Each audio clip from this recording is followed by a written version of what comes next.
മാന്യ സുഹൃത്തുക്കൾക്ക് ഇലഞ്ഞൂർ ബ്ലോഗിൻ്റെ പുതിയൊരു വീഡിയോയിലേക്ക് ഹൃദ്യമായ സ്വാഗതം. പ്രിയ സുഹൃത്തുക്കളെ, ഇന്ന് ഞാൻ പ്രിയപ്പെട്ട സുഹൃത്തുക്കളുമായിട്ട് പങ്കുവയ്ക്കുന്നത് നമ്മുടെ മക്കോട്ടാദേവ എന്ന് പറയുന്ന ഈ ഔഷധ സസ്യത്തിൻ്റെ പരിചരണവും ഈ കായ്കൾ പഴമാവുമ്പോൾ അത് നമുക്ക് എങ്ങനെ പ്രയോജനപ്പെടുന്നു എന്ന കാര്യങ്ങളൊക്കെയാണ്. പ്രിയ സുഹൃത്തുക്കളെ, സ്വർഗത്തിലെ പഴം എന്ന പേരിൽ അറിയപ്പെടുന്ന ഒരു ഔഷധ സസ്യമാണ്, ഔഷധ പഴമാണ് ഈ മക്കോട്ടാദേവയുടെ പഴം എന്ന് പറഞ്ഞാൽ. അപ്പോൾ ഇത് നമ്മുടെ കേരളത്തിൽ കുറച്ച് കാലം കൊണ്ട് നല്ല പ്രചാരമാണ്. കാരണം എന്ന് പറഞ്ഞാൽ നമ്മുടെ കേരളീയർക്ക് ഏറ്റവും കൂടുതലുള്ളത് എന്താണെന്നറിയുമോ? അനുരോഗങ്ങളാണ്.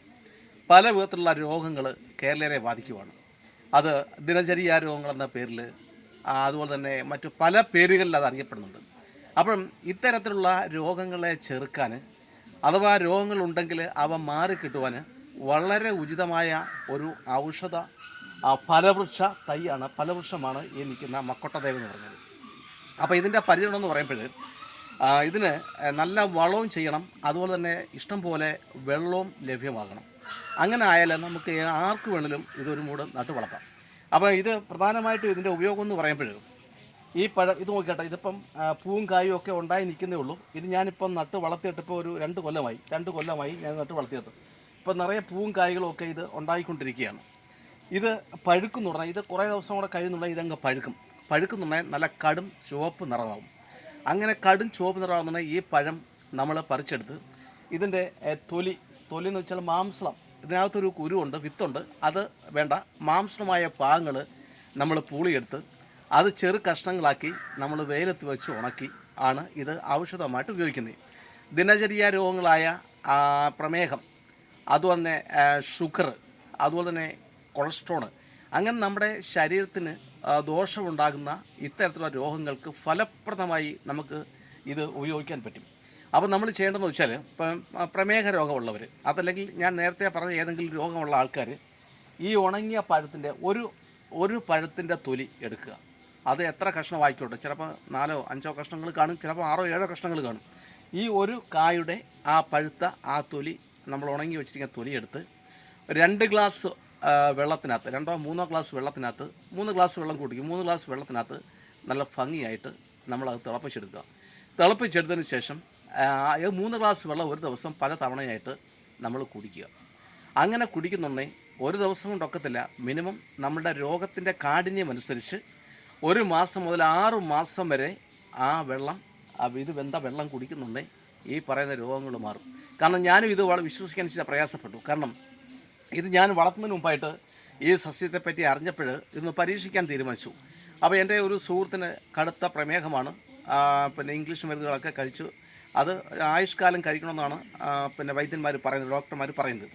അപ്പോൾ അതിനൊരു പരിഹാരമാണല്ലോ ഇതെന്ന് വിചാരിച്ച് ഞാൻ ഒരാളുടെ പക്കൽ നിന്ന് ഇതിൻ്റെ കുറച്ച് ഉണങ്ങിയ സാധനങ്ങൾ വാങ്ങിച്ചു, പഴം ഉണങ്ങിയത് വാങ്ങിച്ചു. അപ്പോൾ ആ പുള്ളിക്ക് ഇതെങ്ങനെ കഴിക്കണമെന്നും പറഞ്ഞു തരാൻ അറിയത്തില്ലായിരുന്നു. അപ്പം ഞങ്ങൾ ഒരു 10-200 രൂപയുടെ സാധനങ്ങൾ വാങ്ങിച്ച് അത് വെള്ളത്തിനകത്ത് തിളപ്പിച്ച് സുഹൃത്ത് കുടിച്ചിണക്കി, അത് കുറഞ്ഞില്ല. അപ്പോൾ ഞാൻ വിചാരിച്ചു ഇത് ചുമ്മാതെ പറയുവാണെന്ന് വിചാരിച്ചു.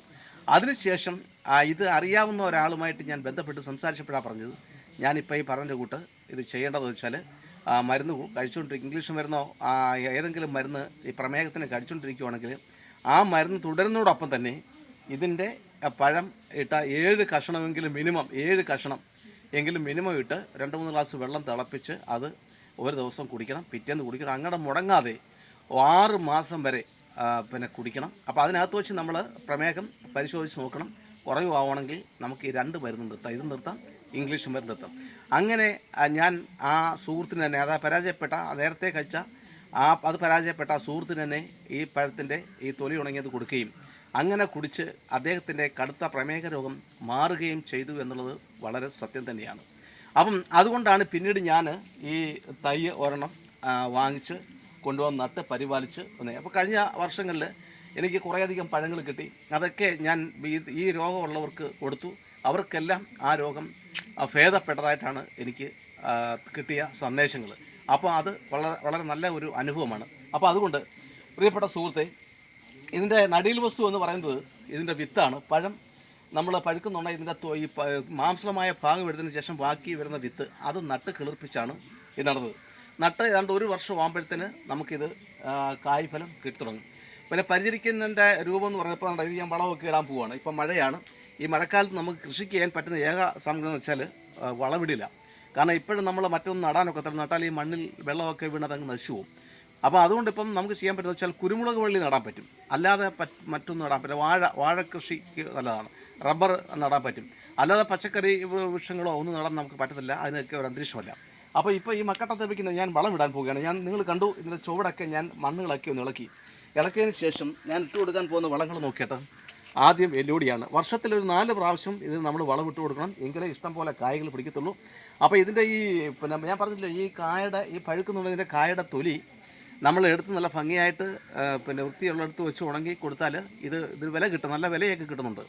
അതുപോലെ തന്നെ നമുക്ക് ഈ രോഗമില്ലെങ്കിൽ പോലും നമുക്ക് ആഴ്ചയിൽ 2-3 ദിവസം ഇതിൻ്റെ വെള്ളം അനത്തി കുടിക്കുന്നത് രോഗം ഉണ്ടാവാതിരിക്കാനും, പിന്നെ ഷുഗർ മാത്രമല്ല, നമുക്ക് ഈ ദിനചര്യ രോഗങ്ങളെന്ന് പറയുന്ന ഒരു രോഗം ഉണ്ടാകത്തില്ല. അതുപോലെ മുട്ടുവേദന, സന്ധിവാദം ഇതൊന്നും ഉണ്ടാകത്തില്ല. ഇത് അനുഭവത്തിലൂടെ ബോധ്യപ്പെട്ട കാര്യങ്ങളാണ്. അപ്പം നമ്മൾ ഇടാൻ പോകുന്ന വളം എന്ന് വെച്ചാൽ ആദ്യം നമ്മൾ ഇടാൻ പോകുന്ന എല്ലുപൊടിയാണ്. നോക്കിയിട്ട് എല്ലുപൊടി ഇതിൻ്റെ വട്ടം വലിയ വൃക്ഷമായതുകൊണ്ട് അല്പം അകലക്കൂട്ടി വേണം നമ്മൾ എല്ലുപൊടിയൊക്കെ ഇട്ട് കൊടുക്കാനും.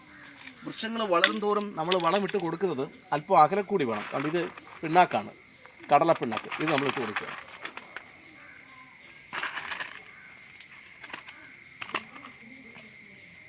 ഇത് വേപ്പിൻ പിണ്ണാക്ക് കൂടെ നമ്മൾ ഇട്ട് കൊടുക്കുക.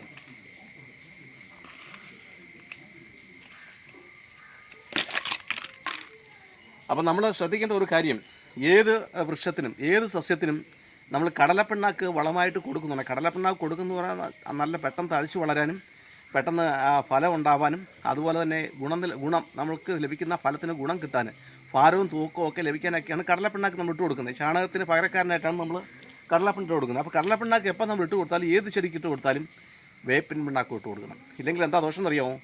ഈ കടലപ്പിണ്ണാക്ക് ഉറുമ്പിൻ്റെ മൃഷ്ടാന്ന ഭോജനമാണ്. അപ്പോൾ ഇത് വന്ന് ഈ കടലപ്പിണ്ണാക്ക് തിന്നാൻ വേണ്ടി വന്നു കൂടുകയും അങ്ങനെ ഈ സസ്യം തന്നെ കേടുവരികയും ചെയ്യും. അതുകൊണ്ട് കടലപ്പിണ്ണാക്ക് ഏത് സസ്യം ഇട്ടാലും വേപ്പിൻ പിണ്ണാക്ക് നമ്മൾ ഇട്ട് കൊടുക്കണം. വേപ്പിൻ പിണ്ണാക്കിൻ്റെ ആ ഒരു ഗന്ധമുണ്ട്.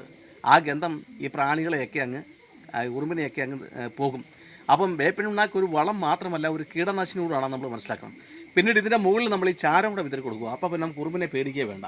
ചാരം എന്ന് വെച്ചാൽ നമുക്കറിയാം, പൊട്ടാഷ് ധാരാളമായിട്ട് അടങ്ങിയ ഒരു വളമാണ് ചാരം. ഫലം കിട്ടുന്ന, ഏറ്റവും കൂടുതൽ പൂക്കുകയും കായ്ക്കുകയും ഒക്കെ ചെയ്യുന്ന എല്ലാ വൃക്ഷവിളകൾക്കും എല്ലാ പച്ചക്കറികൾക്കും നമ്മൾ ഇട്ട് കൊടുക്കേണ്ട ഒരു പ്രധാനപ്പെട്ട വളമാണ് ചാരം എന്ന് പറഞ്ഞത്.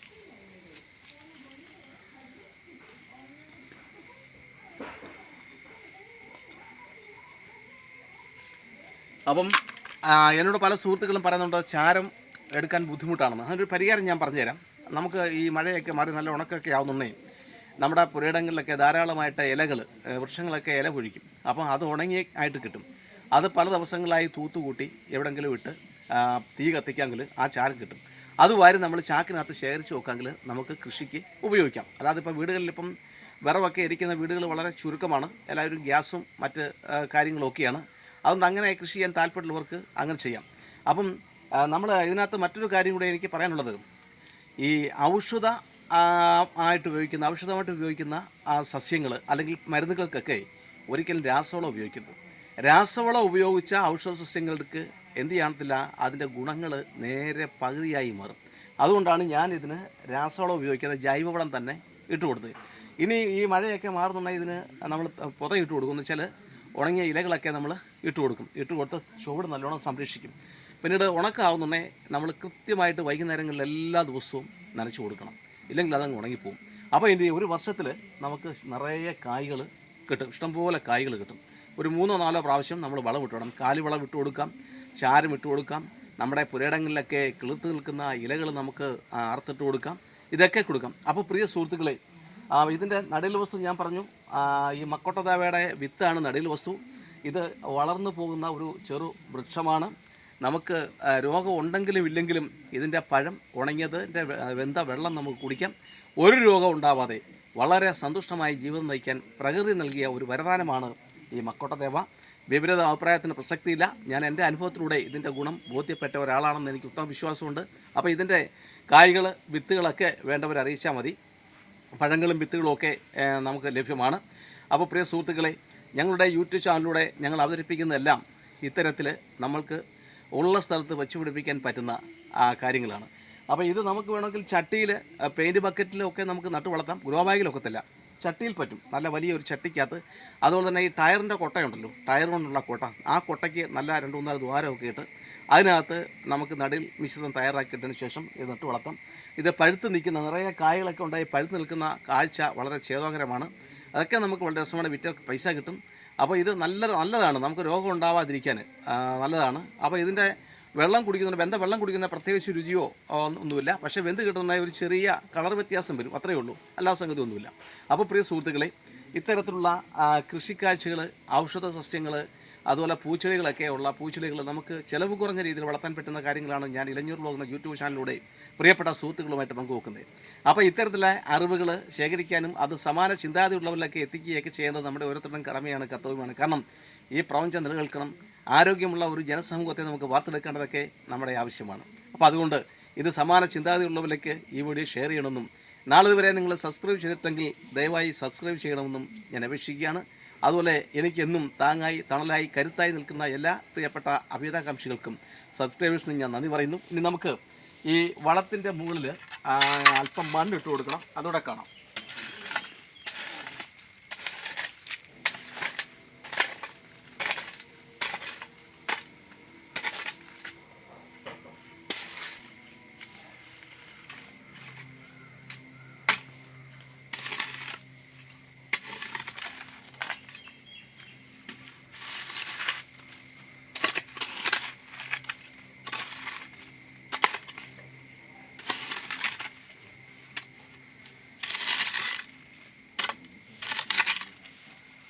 അപ്പോൾ സുഹൃത്തുക്കളെ, രോഗങ്ങളൊന്നുമില്ലാതെ സന്തോഷത്തോടെ നമുക്ക് ജീവിക്കുന്നതിന് പ്രകൃതി നൽകിയിട്ടുള്ള ഇത്തരം ഔഷധ സസ്യങ്ങളെപ്പറ്റി കണ്ടറിയുകയും അവ ഫലപ്രദമായി ഉപയോഗിക്കുകയും അവ ജൈവ വളങ്ങൾ മാത്രം ഇട്ട് കൃഷി ചെയ്യുകയൊക്കെ ചെയ്യണം.